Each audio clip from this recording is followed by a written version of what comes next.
안녕하세요. 대업에서 조선부터 방산 또 에너지 관련된 업종을 담당하는 멘토 황대근입니다. 오늘은 현대임스 함께 체크를 해보도록 하겠습니다. 현대임스 같은 경우에는 제가 말씀드렸던 이 가격 구간이 대략적으로 다 적중하고 있는 상태라고 말씀을 드릴 수 있는데, 제가 3월 13일경에 이때 당시 주가가 기록하기로는 14,300원에서 500원 사이였던 걸로 기억을 하고 있습니다. 그래서 앞으로 이 주가 상승 모멘텀이 대략적으로 두세 번은 더 남아있다라고 설명을 드린 뒤에 이 강한 상승이 나와 주었죠. 그 뒤로 현재까지 18,000원 사이에서 18,000원에서 19,000원 가격 사이를 유지를 해주고 있습니다. 특히 2만 원의 가격대가 굉장히 고비라고 설명을 드렸는데, 이 구간을 넘겨주면 그 위에 이 상방으로의 이 가격 모멘텀은 더 강하게 열려 있다, 이렇게 설명을 드릴 수 있습니다.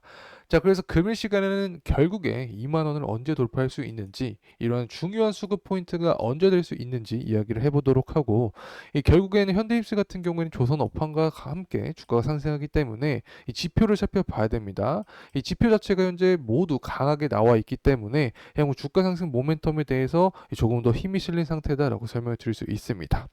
그래서 전반적으로 금일은 이 가격적인 측면에서 이야기를 해보려고 합니다. 그리고 한 가지 더 말씀드리고 싶은 부분이 있는데, 저희 대기업 정말 다양한 전문가들이 각각의 업종 분야에서 하루하루 종목들을 열심히 분석해 나가고 있으니까 많은 관심 부탁드립니다. 우선 수급적인 측면부터 체크를 해보죠. 최근 들어서는 연기금은 매집하는 모습을 보여주지 않고 있고, 특히 사모펀드는 매도세가 조금 더 강한 모습이다라고 설명을 드릴 수 있습니다. 외국인과 기관계도 매도하는 모습이기 때문에 이 주가 상승에 대한 모멘텀을 받기에는 아직은 힘든 상황이다라고 설명을 드릴 수 있습니다. 이런 수급적인 측면이 도와줘야 결국에는 이 가격적인 부분에서 이점을 받으면서 주가가 강하게 상승할 수 있는 거죠. 그렇다면 이 사모펀드와 연기금은 도대체 언제 매집을 할 수 있을까? 이 부분을 체크를 해야 됩니다. 금일 영상에서 제가 내용들을 밝혀드릴 예정이 있으니까 구독과 좋아요 해주시고 영상 끝까지 시청해주시면 감사하겠습니다. 그리고 제가 사모펀드를 계속 강조드렸던 부분이 바로 49인 이하 소수 집단이기 때문이죠. 이런 소수 집단의 돈이 들어오기 위해서는 이 재료성 부분에서 확실하거나 혹은 이 산업이나 기업의 성장성이 확실해야 이 돈이 들어올 수 있다라고 설명을 드렸습니다. 다시 한번 체크를 해드리고 넘어가도록 하겠습니다. 자, 이제 유가적인 측면 살펴보도록 하겠습니다. 자, 기사의 타이틀을 보더라도 고유가가 다시 다가오고 있다라는 부분을 체감할 수 있습니다. 어느새 90달러에 근접을 했다. 자, 유가가 100달러 갈까? 항상 유가가 80달러 후반부 근처에 가게 되면 유가 100달러에 대한 이야기가 나옵니다. 유가가 100달러가 가게 된다라는 이야기가 나오게 되면 이 원유 관련주인 S-오일, 흥구석유 같은 종목들이나 이 조선 기자재 업체 혹은 조선업도 수혜를 받을 수 있다. 자, 이렇게 표현할 수 있는 거죠. 자, 그래서 중동 긴장감에 의해서 유가가 상승하고 있는데, 최근에 이란 영사관이 이스라엘 폭격을 받았다는 내용으로 공급 차질에 대한 이슈가 부각이 되면서 유가가 상승하는 모습을 보여주었습니다. 또 우크라이나가 러시아 이 정유소를 공격했다라는 이슈, 그리고 또 호티 반군의 홍해 공격까지 전반적으로 공급에 대한 이슈가 부각이 되고 있는 거죠, 지속적으로. 자, 제가 11월 대선을 앞두고, 이 미국 대선을 앞두고 이런 패턴성 흐름이라고 말씀을 드렸죠. 이념적인 갈등이 계속될 확률이 높다라고 설명을 드렸는데, 이 부분이 적중하고 있는 상황이고, 이 때문에 유가도 최근 상승세를 보여주고 있다라고 설명을 드릴 수 있습니다. 자, 이제 유가의 이 수요적인 부분을 설명을 드리기 위해서 이 제조업 지수를 가져왔습니다. 이 미국의 제조업이 얼마나 튼튼하냐? 자, 이 뜻을 말하는데, 이 지수 자체가 50을 넘어가게 되면 이 경기 확장을 뜻합니다. 이 경기 확장은 경기가 좋아진다라는 이야기겠죠.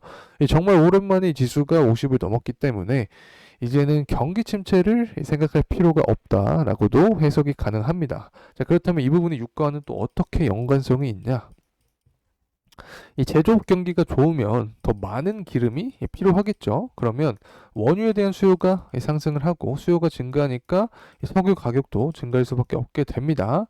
자, 그리고 또 중국의 상황을 체킹을 해보면 중국의 제조업 PMI 지수도 50을 넘으면서 전반적인 경기 확장세를 보여주고 있습니다.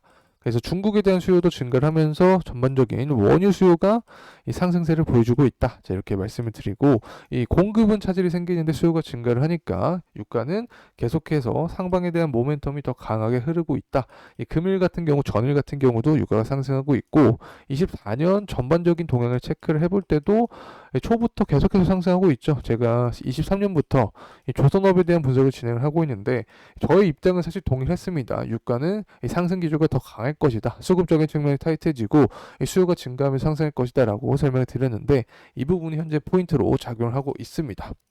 특히 유가가 상승하게 되면 LNG 수요가 증가를 하게 되죠. 그렇기 때문에 이 조선업은 수혜다라고 간단하게 다시 한번 말씀을 드립니다.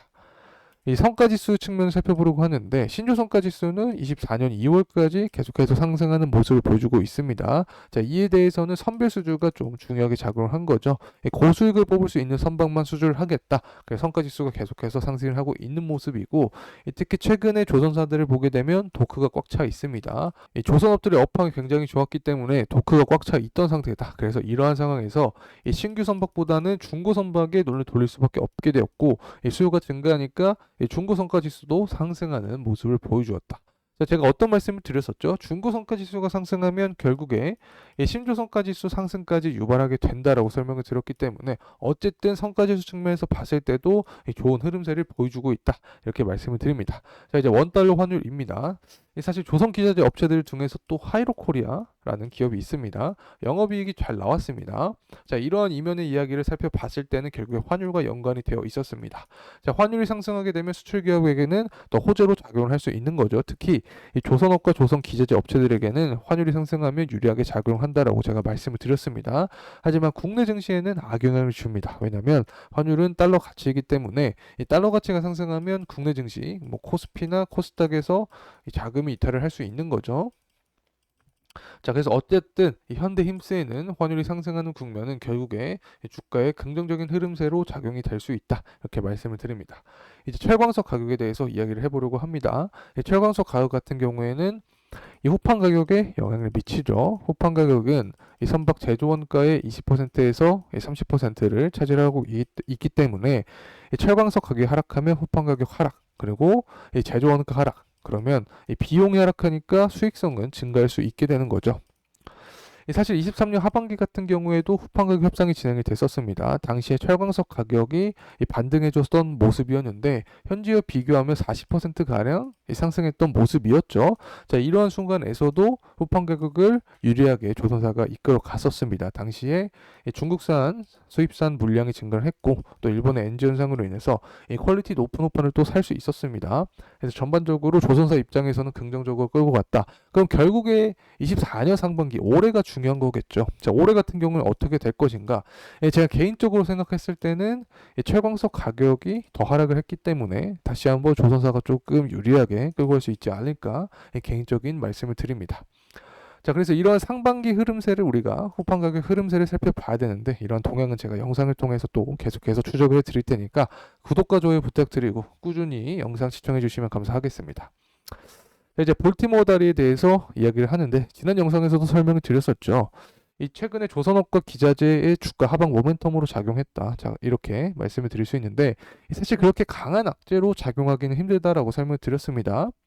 다시 한번 좀 이야기를 해드리면 다리 자체가 1977년에 완공이 되었기 때문에 이 초대형 컨테이너 이전 시대의 유물이다 이렇게 볼 수 있습니다. 그래서 이러한 선박의 충돌 무게를 견딜 수 없었다. 그리고 이 사고의 원인은 사실 운항을 한 항해사에게 더 책임이 있지 않습니까? 그래서 이 선박을 만든 조선사에게 있긴 힘들다라고 말씀을 드렸습니다. 어쨌든 이 주가 같은 경우에는 항상 상승 혹은 하락에 대한 이 명분을 찾기 때문에 이 부분이 단기 악재로 반영이 되었고 이 중장기적인 흐름세로는 이상이 없다라고 설명을 드립니다. 이제 가격적인 측면 살펴보도록 하겠습니다. 현재 가격은 18,000원 초반대 가격대를 형성을 해주고 있습니다. 제가 계속 강조드렸던 부분이 존재했었죠. 결국에 2만원이랑 22,000원 구간을 돌파를 해줘야 전고점 구간이 28,000원에서 29,000원 구간까지 강한 도약을 할 수 있다라고 설명을 드렸습니다. 그래서 우선 1차적으로 2만원과 22,000원 구간을 돌파를 해주는지가 포인트다. 자, 그렇다면 이러한 강한 상승은 언제 동반이 될 수 있을까?